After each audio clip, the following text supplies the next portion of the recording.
Bom dia a todos, amados irmãos, graça e paz. Vamos então abrir as nossas Bíblias. Convidava a todos que abrissem a Mateus 14 e vamos hoje terminar este capítulo desta série expositiva que temos vindo a ter em Mateus. Versículo 14, e hoje o texto é do verso 22 até ao final, ao 36. Muitos de nós, ou certamente muitos, conhecem aquele jogo da confiança que normalmente fazem em grupos, nas equipas de desporto ou em empresas, que é nós deixarmos cair para trás e alguém ou o grupo nos segura. Conhecem esse jogo? Não conhecem? Se calhar alguns já o fizeram lá na Escola Brigada. E neste jogo nós temos que ter, não é, confiança nos nossos colegas que estão ali atrás. Mas para quem já experimentou, e eu já experimentei, sente-se um friozinho na barriga quando nós nos atiramos para trás e às vezes não é a primeira que nos atiramos, nós pomos o pezinho, não vou, não é? Temos esta hesitação porque, não é, temos esta falta de confiança, mas depois atiramos, não é? E confiamos nos que estão a segurar-nos, a amparar-nos e esperamos, não é, que nenhum deles tenha a maldade de tirar os braços, não é, para que nós caiamos no chão. Mas para este jogo não é preciso fé, não é? Fé é uma coisa diferente. Precisamos de confiar só nas pessoas que estão ali à nossa volta, que nos vão amparar, não é? A fé que nos é exigida por Deus é muito superior a este jogo, não é? Não tem sequer comparação possível. Diz o autor de Hebreus, em Hebreus 11:1, que a fé é a certeza das coisas que se esperam, não é? A convicção de factos que não se veem.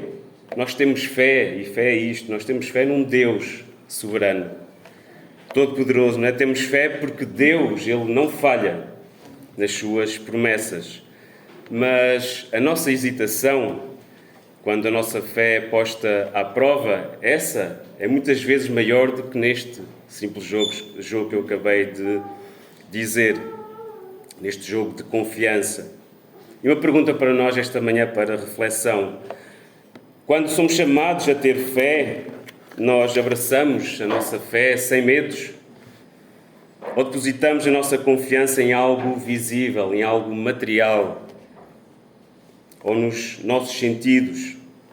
Não é? Eu acho que não consigo fazer, ou que não vai resultar, não é? Não estou preparado para isto. A passagem de hoje mostra-nos que nem sempre estamos verdadeiramente preparados para que a nossa fé seja posta à prova, não é? Nas tribulações, nas tempestades da vida, nós hesitamos muitas vezes.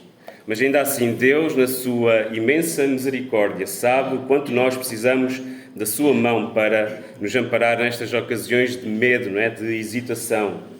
E Ele está sempre pronto a nos socorrer, apesar da nossa pouca fé.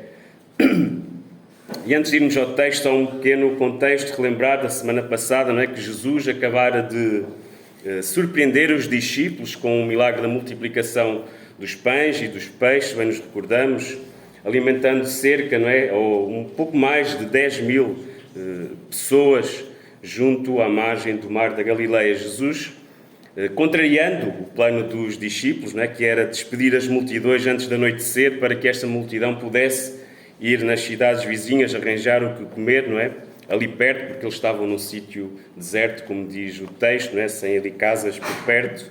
Mas Jesus disse que não, eles mesmos, os discípulos, iriam matar a fome daquela multidão. Então operou esse milagre da multiplicação, não é? Do que havia, que eram 5 pães e 2 peixes, e deu de comer aquela multidão toda, e no final ainda restaram, como vimos, 12 cestos cheios de pedaços, não é, de comida, de sobras de comida. E então vamos para o texto de hoje, capítulo 14, versos 22, e diz assim: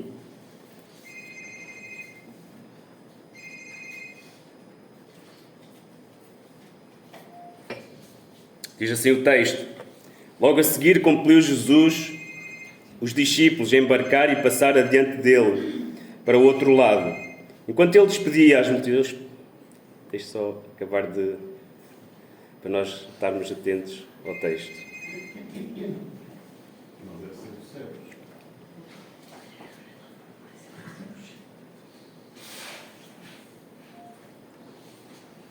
Mateus 14, capítulo 22. Diz então: logo a seguir compeliu Jesus os discípulos a embarcar e passar adiante dele para o outro lado, enquanto ele despedia as multidões. E despedida as multidões, subiu ao monte a fim de orar sozinho, em que ainda tarde lá estava ele só. Entretanto, o barco já estava longe, a muitos estádios da terra, açoitado pelas ondas, porque o vento era contrário. Na quarta vigília da noite, foi Jesus ter com eles, andando sobre o mar. E os discípulos, ao verem-no andando sobre as águas, ficaram aterrados e exclamaram: é um fantasma! E tomados de medo, gritaram. Mas Jesus imediatamente lhes disse: tende bom ânimo, sou eu, não temais. Respondendo-lhe Pedro, disse: se és tu, Senhor, manda-me ter contigo por sobre as águas. E ele disse: vem. E Pedro, descendo do barco, andou sobre as águas e foi ter com Jesus. Reparando, porém, na força do vento, teve medo e, começando a submergir, gritou: salva-me, Senhor. E prontamente Jesus estendeu a mão, tomou-o. E lhe disse: homem de pouca fé, por que duvidaste? Subindo ambos para o barco, cessou o vento, e os que estavam no barco o adoraram, dizendo: verdadeiramente és filho de Deus. Então, estando já no outro lado, chegaram à terra, em Genezaré. Reconhecendo os homens daquela terra, mandaram avisar a toda a circunvizinhança, e trouxeram-lhe todos os enfermos, e lhes rogavam que ao menos pudessem tocar na orla da sua veste. E todos os que tocaram ficaram sãos. Até aqui a palavra de Deus. Para a nossa melhor compreensão, uma breve divisão do texto em 4 pontos. Então, primeiro, o afastamento necessário dos discípulos e a intercessão de Jesus. O segundo, a tempestade como prova de fé e revelação de Jesus na tempestade. Terceiro, o convite à fé e o perigo da hesitação. E, por último, o quarto, a verdadeira adoração e reconhecimento do Filho de Deus. Então, o afastamento necessário dos discípulos, e a intercessão de Jesus, versos 22 e 23. Vemos que Jesus sentiu a necessidade de forçar, isto quer dizer, compeliu os discípulos, de obrigar mesmo os discípulos a embarcar e a passar para o outro lado. E nós perguntamos-nos porquê, Porque em outras ocasiões Jesus despedia as multidões juntamente com os discípulos, mas desta vez foi diferente. E a resposta está num texto paralelo que não vamos ler para remir o nosso tempo, mas está em João 14 e seguintes versículos. A multidão queria proclamar Jesus como rei, que terreno, o Messias terreno que eles esperavam, que eles ansiavam, Ele era a solução política, digamos assim, para a opressão romana que estava sobre aquele povo. E Jesus sabia que também entre os discípulos havia esta ideia para que não fossem influenciados por estas multidões, por esta multidão, pelo turbilhão, da multidão, os mandou ir à frente sem ele, indo para o mar, ou para o lago da Galileia, e começaram a travessia então para o outro lado sozinhos. Isto nos ensina algumas coisas, que as multidões, as maiorias, podem influenciar mesmo aqueles que vivem perto de Jesus, como os discípulos. Então é necessário às vezes este afastamento para que não sejamos confundidos. As pessoas do mundo, elas não compreendem os propósitos de Deus para as nossas vidas. Não entendem que a nossa situação espiritual é mais importante do que a nossa situação material, carnal. Nós crentes no Senhor, vivemos pela fé e não por vista. Por isso é que muitas vezes, quando os nossos filhos nos pedem para ir àquele sítio ou àquele concerto, com este grupo de amigos ou com aquele grupo de amigos, nós temos dificuldade em dizer que sim, e muitas vezes dizemos que não, por isto mesmo, por causa desta influência, porque no mundo descrente é difícil eles compreenderem a nossa fé, e muitas vezes o exemplo que eles tiram daquele grupo não é o melhor, e a influência, principalmente, não é a melhor. Jesus sabia da fraqueza dos discípulos e, por isso, ele forçou o seu afastamento para não serem precisamente influenciados pela visão terrena, não é, da multidão. Porque as multidões têm este poder, não é, de influência. A nossa mente fica presa à força das multidões. Isto já foi estudado pela psicologia, não é? Existe mesmo isto. E acabamos sempre por, sem nos apercebermos, de ir atrás, não é, das multidões, da maioria. Mas o propósito de Jesus era bem mais alto do que o daquelas pessoas. E tendo-os então despedido, a multidão subiu ao monte para orar sozinho. Jesus, já no cair da tarde, não é, naquele pôr do sol, não é, quase já à noite, foi orar sozinho e ali permaneceu em oração enquanto os discípulos já navegavam sozinhos, sem o seu mestre.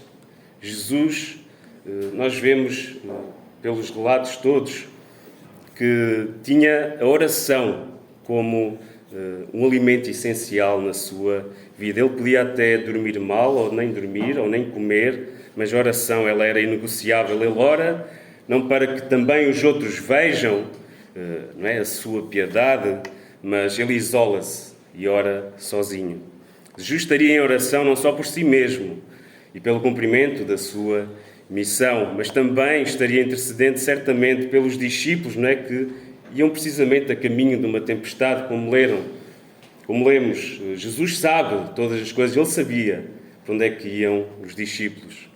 Se pensarmos bem, os discípulos sozinhos, não é, no meio daquela tempestade, sem Jesus fisicamente no barco com eles, é precisamente, não é, o retrato da vida de nós cristãos hoje em dia. E podemos também ter esta certeza hoje de que Jesus está permanentemente intercedendo por nós. Ele não está fisicamente no meio de nós, mas temos a certeza de que Ele nos está a guiar e a proteger o tempo todo. Não é uma presença física, mas não deixa de ser, não é uma presença real na nossa vida. E vamos ao segundo ponto, a tempestade como prova de fé, não é? A revelação de Jesus na tempestade, versos 24 e 27. Diz aqui no verso 24 que o barco já estava longe, a muitos estádios de terra. No texto paralelo diz que estava a 25 ou 30 estádios, não estou agora recordado ao certo, mas seria cerca de 5 a 6 quilómetros da costa, que já estaria equivalente a 5 a 6 quilómetros que o barco estaria já da costa, não é? Estaria a meio do caminho da travessia, digamos assim. E diz o texto que só na quarta vigília da noite, ou seja, o tempo entre as 3 e as 6 da manhã, esta é a quarta vigília, é que Jesus foi ao seu encontro. Ou seja, não foram nem 20, nem 30 minutos de tempestade, de angústia, de tormento, de aflição, não é? Foram horas, como nós vemos. Desde que saíram de perto de Jesus, ele despediu as multidões e subiu ao monte para orar, até que foi ter com os discípulos, passaram cerca de 6 a 10 horas. Quase este tempo todo, o que é que Jesus estava a fazer? A orar, a interceder junto do Pai. Esta foi, sem dúvida, não é, uma prova de fé para os discípulos e um quadro perfeito, não é, também para os nossos dias, como disse. Imaginemos, não é, nós, os discípulos, aliás, a debaterem-se contra a fúria de uma tempestade, não é? E temos aqui homens, o Eduardo e se calhar outros, que viveram isto no mar, enquanto iam ao mar, nos seus empregos, e sabem o que é estar no meio do mar, sem terra à vista, não é? Certamente também apanharam algumas tempestades, não é? Serem fustigados pelas forças das ondas e do vento. Será que nos safamos? Será que é desta que nós não voltamos? Por isso imaginemos este cenário dos discípulos, a luta que estariam a ter, não é? no seu barco. Naquela altura os barcos também eram um pouco diferentes, mas a luta que eles estariam a ter para ter o seu barco à tona, não é? Puxa vela, recolhe vela, rema para um lado, rema para o outro, não é? Por vezes sacudidos, caíam e agarravam-se a alguma coisa para não serem jogados fora, não é? Lançados fora para o mar e se afogarem. Temos este cenário e, enquanto isso, Jesus orava sozinho no monte, não é? Parece quase irónico, mesmo, é incompreensível para a maioria das mentes, mas na verdade isto é o relato, não é? das nossas vidas. Nós muitas vezes não vemos Jesus, até não sentimos, mas Ele está a interceder por nós. Quantas vezes, amados, a nossa angústia é não estar só no tormento em que estamos a passar, eventualmente, mas porque achamos que Deus não está, ou que Deus está em silêncio. Não vemos, não sentimos o agir de Deus, não compreendemos o propósito de tanta dor. E ter fé não é esperar a ausência de tempestades, de tribulações, de dificuldades, de dor, de angústia, de desespero, de cansaço, de tristeza. Ter fé é saber que nestes todos os estados da nossa alma, Jesus está presente, intercedendo por nós. Isto sim traz paz ao nosso coração, a certeza de que não estamos sozinhos, embora às vezes pareça. A certeza de que quando tudo isto passar, porque esta vida aqui, este sofrimento daqui, deste mundo é passageiro, Quando este tempo passar, aí sim estaremos seguros na gloriosa presença do Senhor, e isto conforta o nosso coração. Mas Jesus, porém, tinha em mente fazer mais do que orar pelos discípulos. Mas só na quarta vigília, como diz o texto, da noite ele se aproximou. Vemos mais uma vez Jesus a surpreender os seus discípulos com um dos seus milagres. Desta vez a surpresa foi tanta que eles pensaram que era um fantasma. Jesus andando sobre as águas revoltas, sobre um vento forte, também nos mostra o que realmente Ele é, o Criador de todas as coisas. Ele também tem o controle sobre tudo. O mar, as ondas não podiam alcançá-lo, o vento forte não o abalava. No meio daquela tempestade forte, Jesus caminhava tranquilo para junto do barco dos seus discípulos. Este é o verdadeiro poder do nosso Senhor, Ele é todo poderoso, como já cantámos hoje, que controla céus, terra e mar e tudo o que neles já. As leis da natureza, as leis da física, que a ciência nos explica, o seu perfeito funcionamento, foi Ele que as criou. Mas Ele mesmo não está sujeito a elas, Ele é sobre toda a sua criação. É tremendo, É fora do nosso entendimento. E por isso os discípulos ficarem assim aterrados de medo com aquela imagem. No meio de uma tempestade, daquelas, verem um vulto a caminhar na direção deles, no meio das águas, o que nós pensaríamos? Certamente os nossos navegadores portugueses, ao passar lá o cabo das tormentas, que depois passou a ser o da Boa Esperança, se calhar tiveram muitas visões deste género, estes medos, Chegou, o Adamastor, o monstro das águas. A nossa mente humana não está preparada para ver tamanho poder. Mas Jesus, de forma a acalmar os corações dos seus discípulos, disse: tende bom ânimo, sou eu, não temais. E ao ouvir a voz de Jesus no coração destes discípulos, entendeu certamente que o sobrenatural, ele é real. Jesus, caminhando sobre as águas, ia contra todas as leis conhecidas da flutuação. Eles eram pescadores, eles sabiam que um homem comum era impossível caminhar sobre as águas. Este facto nos mostra que, para eles, discípulos, e para nós também, que lemos hoje, que existe, algo superior, é inegável. Alguém que controla todas as coisas e que não está sujeito a estas leis da natureza. E esse alguém é Deus. Esse alguém é Deus. E por isso a vida faz sentido, não andamos à deriva das circunstâncias. Existe um Deus que sustenta todas as coisas, que nos sustenta a todos, A graça comum, que o sol nasce para todos, o ar que respiramos está acessível a todos, A chuva que rega os campos para os nossos alimentos cresçam, é para todos. Mas aos seus filhos, aqueles que foram adotados em Cristo, Ele nos sustém com a sua forte mão. Em Cristo, nosso Salvador, Ele nos sustém, nos guia, nos direciona. É isto que quer dizer sustém, nos prende a Ele. E este termo no verso 27, sou eu, Na tradução grega, a palavra é ego-eimi, que é o mesmo termo que na tradução grega do Antigo Testamento, na Septuaginta, é usado por Deus quando se dirige a Moisés naquele episódio da sarça ardente em Êxodo 3,14, quando diz: eu sou o que sou, não é? Ego-eimi. Ou seja, Jesus não está apenas a dizer aos discípulos: tenham calma, sou eu, o vosso amigo Jesus. Mas está a dizer: sou eu, o Todo-Poderoso. Ego-eimi, eu sou. Não temam, porque o grande eu sou, não é? Está aqui na vossa presença. Certamente os discípulos tiveram este sentimento de revelação de quem realmente é Jesus. E no verso 28, por isso é que Pedro, não é? Nós conhecemos Pedro, cheio de coragem, diz: se és tu, Senhor, manda-me ir ter contigo sobre as águas. E vamos para o nosso terceiro ponto: o convite à fé e o perigo da hesitação. Todos nós conhecemos, não é? Os que têm alguma familiaridade com a Bíblia, a impulsividade deste discípulo de Pedro, não é? Era o primeiro a dar o corpo às balas, como nós costumamos dizer.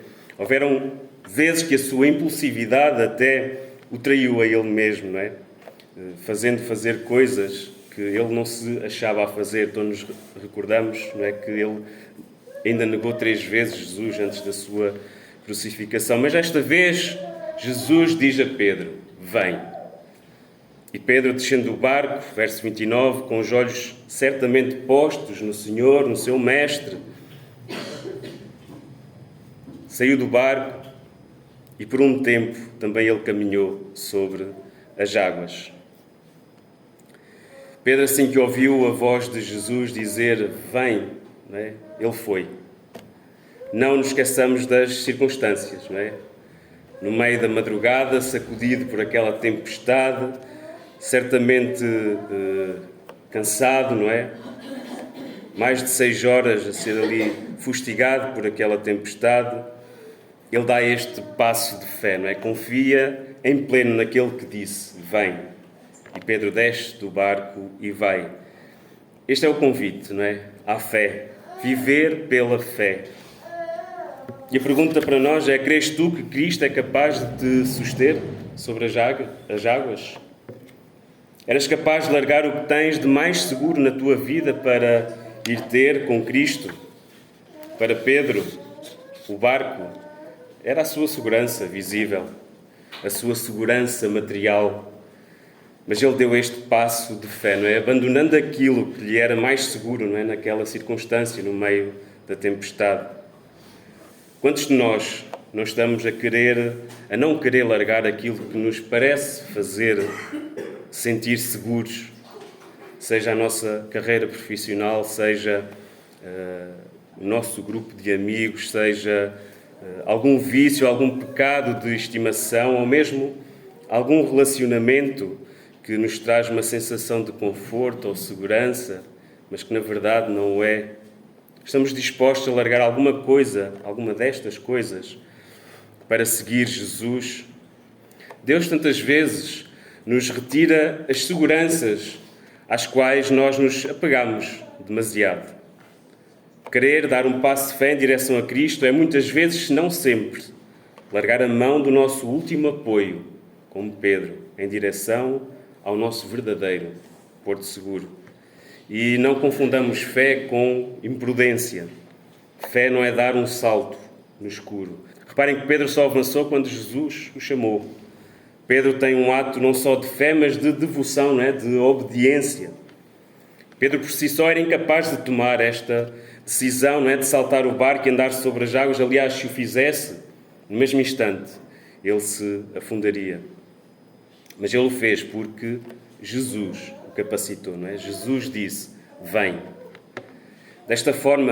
É desta mesma forma que mais à frente os apóstolos também saíram a curar pessoas, fazendo aqueles milagres. Não foi pelo seu próprio poder que eles fizeram isso, mas porque foram capacitados pelo Espírito Santo.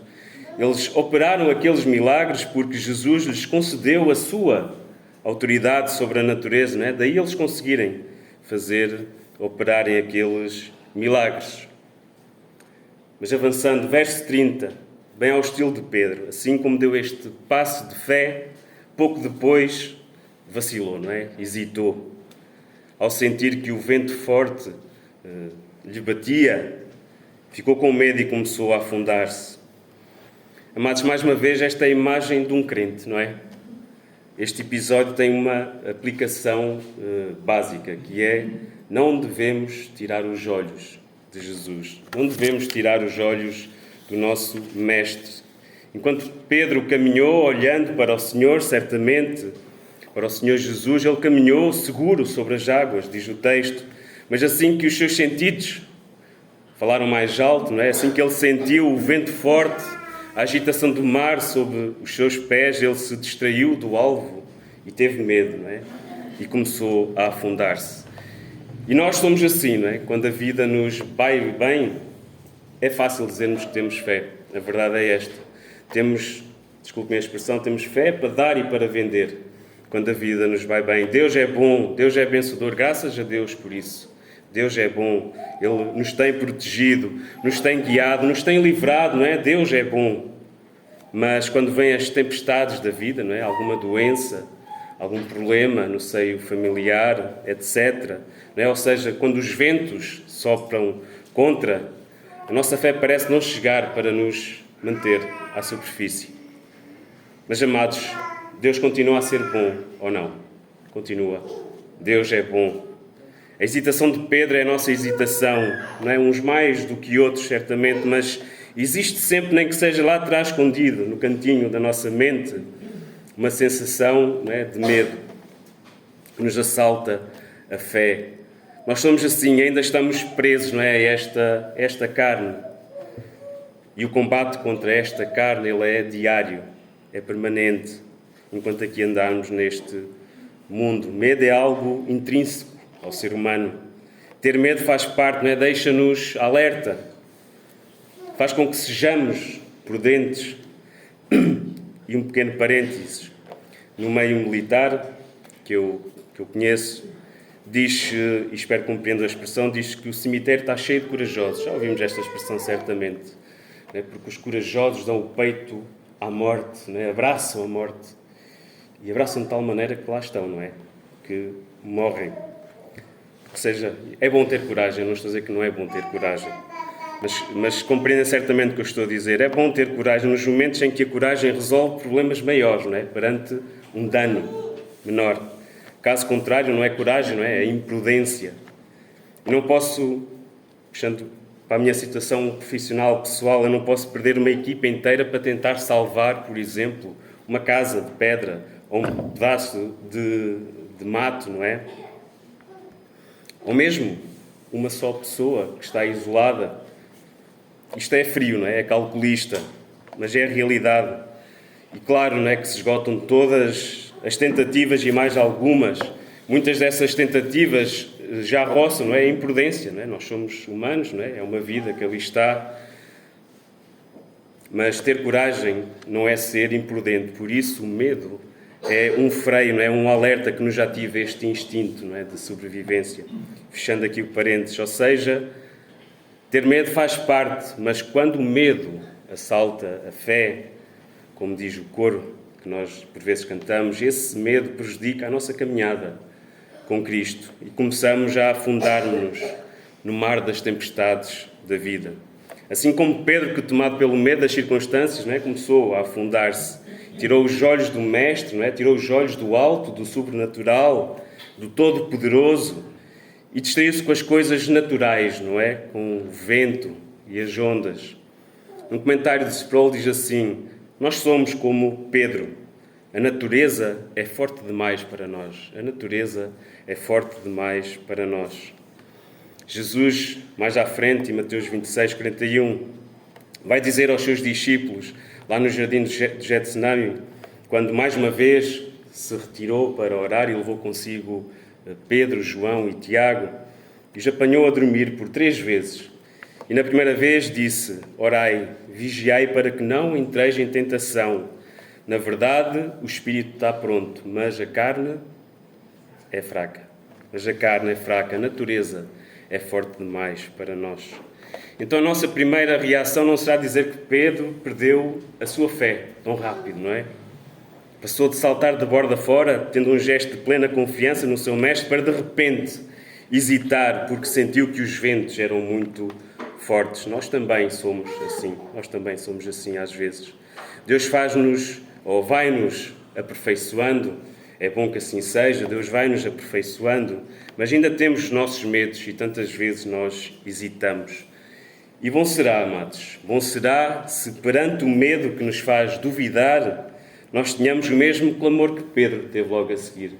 Qual foi? Salva-me, Senhor. Salva-me, Senhor. Este é o clamor mais importante, não é? Das nossas vidas. Salva-me, Senhor. Muitos já que, nem mesmo no mais profundo abismo em que vivem, conseguem clamar, salva-me, Senhor. Jesus, verso 31, prontamente o que é que ele fez? Estendeu a mão e segurou Pedro, não é? Restaurando a sua confiança. E só depois de fazer isto é que o repreende. Ele primeiro estendeu a mão e só depois é que repreende. Que lição esta, não é? Para nós. Que lição esta para nós como igreja. E não só como igreja, com os nossos relacionamentos todos aqui e lá fora e em casa. Termos este exemplo de como lidar, não é? Com a falha do outro. Ter a mão prontamente estendida para segurar no momento de falha ou de aflição e só depois, não é? E só depois da restauração é que vem a correção, é que vem a exortação, é que vem a disciplina. Nós, a verdade é esta, somos demasiado rápidos a criticar, somos demasiado rápidos a julgar os outros. Tentemos primeiro perceber o nosso irmão, ajudá-lo em algum problema que esteja a passar, a enfrentar e que causa, não é, este ou aquele comportamento, ou esta ou aquela maneira de falar, não é? Mais azeda, como nós costumamos dizer, mais áspera, menos boa. Como Jesus, que a nossa prontidão seja em estender a mão primeiro, trazer o nosso irmão à restauração e com amor, corrigir, ensinar, por forma a, aí sim, edificar a Igreja de Cristo, porque este é sempre o alvo, a edificação da Igreja de Cristo. Verso 32 diz: subindo ambos para o barco, cessou o vento. Então vem quarto ponto, a verdadeira adoração e reconhecimento do Filho de Deus. Assim que Jesus e Pedro sobem para o barco, o vento cessa instantaneamente diante de todo este domínio, não é, sobrenatural, sobre a criação. A reação dos discípulos não poderia ser outra, não é, do que não fosse a adoração. Eles prostraram-se no verso 33 e confessam, não é, verdadeiramente és Filho de Deus. Então podemos dizer que a tempestade, não é, atingiu o seu objetivo pedagógico. Gerou reverência profunda e uma nova compreensão de quem Cristo realmente é. Ainda nos versos 34 e seguintes, diz que então que ao chegarem a Genezaré, a multidão corre ao seu encontro, não é, trazendo os enfermos e todos aqueles que tocaram na orla do Senhor Jesus, eles foram curados. Apesar daquelas pessoas, não é, estarem gratas pelas curas, não é, que acabaram de receber e também por terem sido alimentadas anteriormente, elas ainda não compreendiam a plenitude da divindade do Senhor Jesus. Elas não tinham passado pela experiência, não é, da tempestade, do barco. Elas não tinham visto Jesus cessar os ventos, caminhar sobre as águas e nem ouviram Jesus dizer de forma soberana: ego eimi, né? Eu sou. A verdadeira intenção desta multidão, já é adiantada a hora, fica para trabalho de casa. Em João 6,26, Jesus tem este diálogo com esta multidão que o seguia e diz então qual é a verdadeira intenção. 4 aplicações para nós hoje desta passagem. primeiro é uma pergunta: onde está o nosso olhar? Onde está o nosso olhar? Assim como Pedro afundou porque começou a olhar para a força do vento e o tamanho das ondas, também nós passamos por problemas, não é? Já disse aqui muitos, financeiros, de saúde, familiares, etc. E tendemos a consumir-nos com aquilo que vemos, não é? Que os nossos olhos veem à nossa volta, não é? As notícias, os comentários, não é? Os cenários pessimistas, as estatísticas, etc, etc. Então é necessário pôr os olhos em Cristo através da oração, através da leitura e do estudo da palavra de Deus, não é? Buscando até o conselho de um irmão mais maduro, antes de avaliar o tamanho dos nossos problemas, confiemos em Cristo. Ponhamos os olhos em Cristo. E a segunda é clamar na hora certa. No seu comentário, Sproul destaca que muitas pessoas esperam chegar ao fundo do poço ou ao fundo do mar para pedir ajuda, e outras que nem aí pedem ajuda. A passagem de hoje que acabamos de ler nos ensina que devemos desenvolver a humildade diária de orar, não é? De clamar: salva-me, Senhor. Não quando tudo parece já perdido, mas logo nos primeiros sinais de desespero, não é? De percebermos que não conseguimos sozinhos. É preciso reconhecer que não conseguimos remar contra o vento sozinhos. Não nos podemos fazer fortes quando somos fracos, não é? Perante alguns problemas. A nossa fé não está naquilo que eu consigo resolver sozinho, mas naquilo que só Cristo consegue resolver. E a terceira, ter fé, não é um salto para o escuro, como falámos, mas um caminhar na direção de Cristo. Pedro não decidiu sozinho saltar do barco e caminhar sobre as águas. Ele esperou pela ordem de Jesus, não é? Vem. Foi Jesus que o capacitou a caminhar sobre as águas. Ou seja, Pedro teve uma ação de fé, como já disse, mas também de devoção e obediência, mais uma vez. Eu vou, não é? Porque Jesus disse, vem.